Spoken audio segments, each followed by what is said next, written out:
Hello students, class 9 के social science के history के लेसन नंबर 2 यूरोप में समाजवाद एवं रूसी क्रांति के पार्ट सेकंड में आपका स्वागत है। बच्चों, आज हम आगे लेसन पढ़ेंगे, तो लेसन पढ़ना शुरू करते हैं। यूरोप में समाजवाद का आना। समाज के पुनर्गठन की संभवतः सबसे दूरगामी दृष्टि प्रदान करने वाली विचारधारा समाजवाद ही थी। 19वीं सदी के मध्य तक यूरोप में समाजवाद एक जाना पहचाना विचार था। उसकी तरफ बहुत सारे लोगों का ध्यान आकर्षित हो रहा था। समाजवादी निजी संपत्ति के विरोधी थे, यानी वे संपत्ति पर निजी स्वामित्व को सही नहीं मानते थे।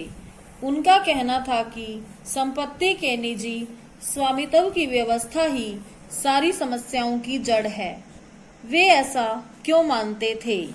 उनका तर्क था कि बहुत सारे लोगों के पास संपत्ति तो है, जिससे दूसरों को रोजगार भी मिलता है, लेकिन समस्या यह है कि संपत्तिधारी व्यक्ति को सिर्फ अपने फायदे से ही मतलब रहता है। वह उनके बारे में नहीं सोचता जो उसकी संपत्ति को उत्पादनशील बनाते हैं। इसलिए अगर संपत्ति पर किसी एक व्यक्ति के बजाय पूरे समाज का नियंत्रण हो, तो साझा सामाजिक हितों पर ज्यादा अच्छी तरह ध्यान दिया जा सकता है।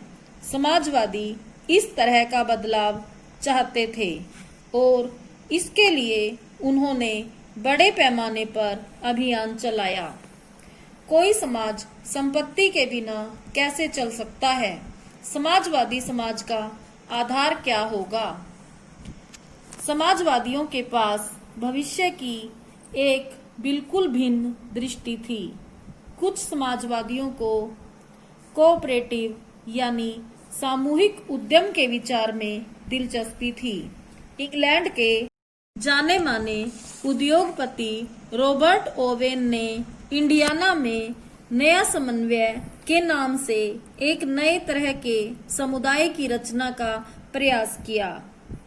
कुछ समाजवादी मानते थे कि केवल व्यक्तिगत पहलकदमी से बहुत बड़े सामूहिक खेत नहीं बनाए जा सकते। वह चाहते थे कि सरकार अपनी तरफ से सामूहिक खेती को बढ़ावा दे।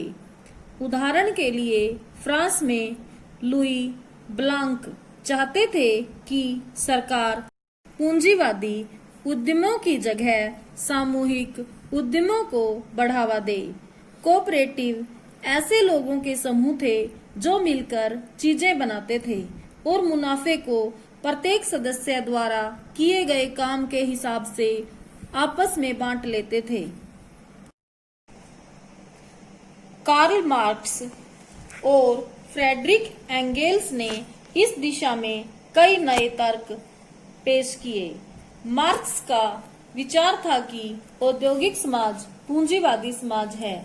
फैक्ट्रियों में लगी पूंजी पर पूंजीपतियों का स्वामित्व है और पूंजीपतियों का मुनाफा मजदूरों की मेहनत से पैदा होता है। मार्क्स का निष्कर्ष था कि जब तक निजी पूंजीपति इसी तरह मुनाफे का संचय करते जाएंगे, तब तक मजदूरों की स्थिति में सुधार नहीं हो सकता। अपनी स्थिति में सुधार लाने के लिए मजदूरों को पूंजीवाद व निजी संपत्ति पर आधारित शासन को उखाड़ फेंकना होगा। मार्क्स का विश्वास था कि खुद को पूंजीवादी शोषण से मुक्त कराने के लिए मजदूरों को एक अत्यंत भिन्न किस्म का समाज बनाना होगा, जिसमें सारी संपत्ति पर पूरे समाज का यानी सामाजिक नियंत्रण और स्वामित्व रहेगा। उन्होंने भविष्य के इस समाज को साम्यवादी समाज का नाम दिया। मार्क्स का विश्वास था कि पूंजीपतियों के साथ होने वाले संघर्ष में जीत अंततः मजदूरों की ही होगी। उनकी राय में कम्युनिस्ट समाज ही भविष्य का समाज होगा। समाजवाद के लिए समर्थन। 1870 का दशक आते आते समाजवादी विचार पूरे यूरोप में फैल चुके थे। अपने प्रयासों में समन्वय लाने के लिए समाजवादियों ने द्वितीय इंटरनेशनल के नाम से एक अंतर्राष्ट्रीय संस्था भी बना ली थी। इंग्लैंड और जर्मनी के मजदूरों ने अपनी जीवन और कार्य स्थितियों में सुधार लाने के लिए संगठन बनाना शुरू कर दिया था। संकट के समय अपने सदस्यों को मदद पहुंचाने के लिए इन संगठनों ने कोष स्थापित किए और काम के घंटों की कमी तथा मताधिकार के लिए आवाज उठाना शुरू कर दिया।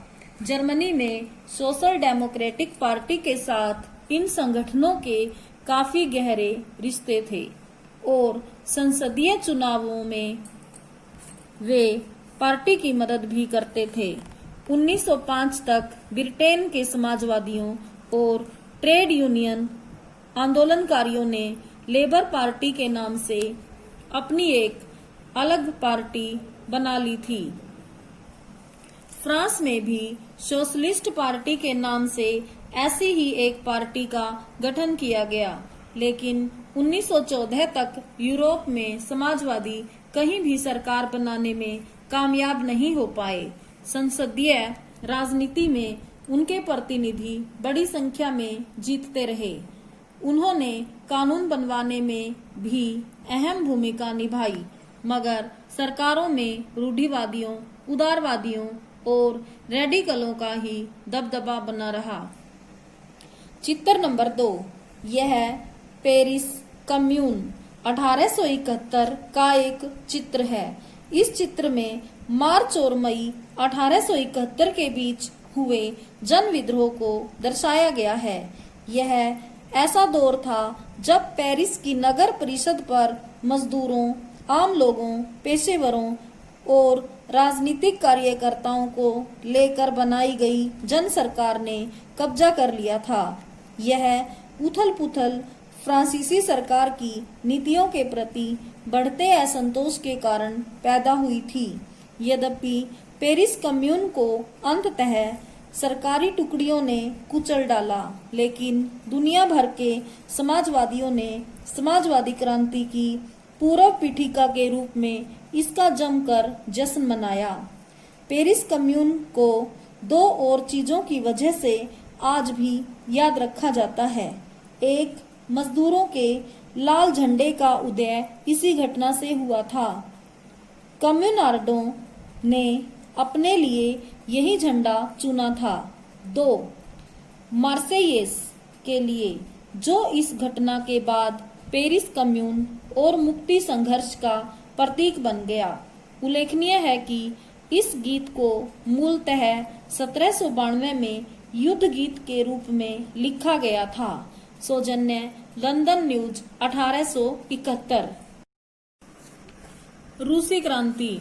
यूरोप के सबसे पिछड़े औद्योगिक देशों में से एक रूस में यह समीकरण उलट गया।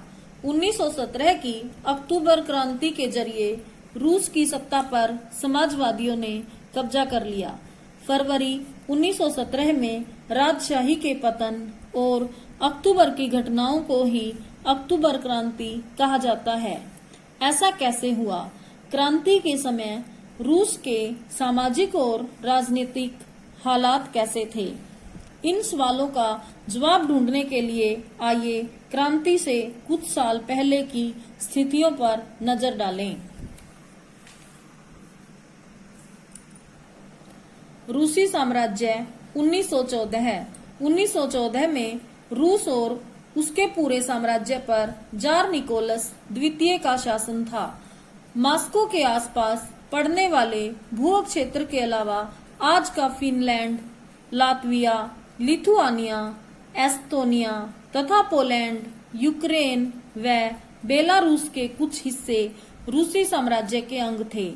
यह साम्राज्य प्रशांत महासागर तक फैला हुआ था और आज के मध्य एशियाई राज्यों के साथ साथ जॉर्जिया, आर्मेनिया व अजरबैजान भी इसी साम्राज्य के अंतर्गत आते थे।